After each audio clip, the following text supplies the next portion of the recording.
The recent suicides of Kate Spade and Anthony Bourdain highlight a concerning trend in this country. According to the CDC, there are roughly 45,000 suicides a year, with suicide rates on the rise right now. Psychiatrist Dr. Joshua Weiner joins us now to shed some light on this pretty alarming information, Dr. Weiner. A 25% increase in suicides, according to the CDC. Can you walk us through that number and what they're saying? Yeah, sure. So what they found is that from 1999 to 2016, which is our most recent data, there was overall a 25% increase across the country, but it differed varying on the states. So some states saw as much as a 50% increase. That was North Dakota. Other states less, but across the board, across all demographics, ages, genders, races, etc., suicide rates were on the rise. So do you think that that number is accurate, that 25% increase? Is it an underestimate, do you think? Well, I think it's actually an underestimate because what we are finding is that it's estimated that around 25% of the opioid overdoses, which are considered accidental deaths, are actually probably suicides through opioids. So this number is probably a substantial amount higher than the 25% because of the opioid epidemic. So what do you think is going on here? What's behind this increase? Are we just documenting better, or is there another problem here?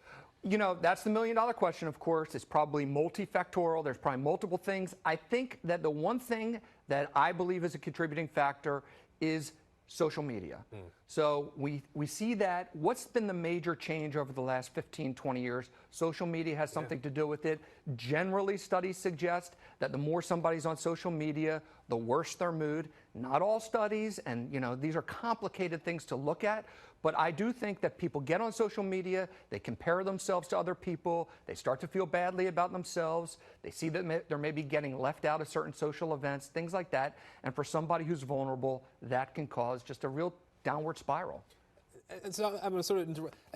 What's the alternative then? If we're spending too much time on social media and there are too many potential bad impacts of that, is it better to try to get out and socialize with people and sort of face-to-face more? Is that more helpful, do you think? Yeah, I think that's probably more helpful. I think the key is you just don't, you'd really need, I think intellectually, everybody recognizes that when they go on Facebook or something like that and they see these people having amazing vacations and looking like they're having a better life than them, they recognize that that's probably not an accurate representation. Intellectually, they realize that that person's putting on their best face, but do they really feel that?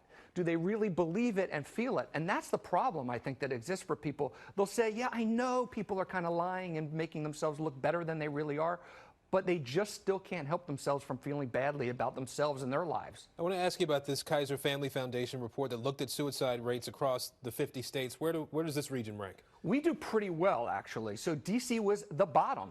So the lowest suicide rate across the entire United States. Virginia ranked in the 40s, and Maryland was also around 30 or 40. So we're doing pretty well. Now the question is, why maybe do we seem to be doing a little bit better here than other parts of the country? When I was looking at the list, the one thing that stood out to me was where this area is more racially and ethnically diverse. White people have the highest rates of suicide. African Americans do not. So we're more diverse here. These other states that had higher rates of suicide per capita also more white, more guns per capita. It's, in many ways, it's all about access to guns.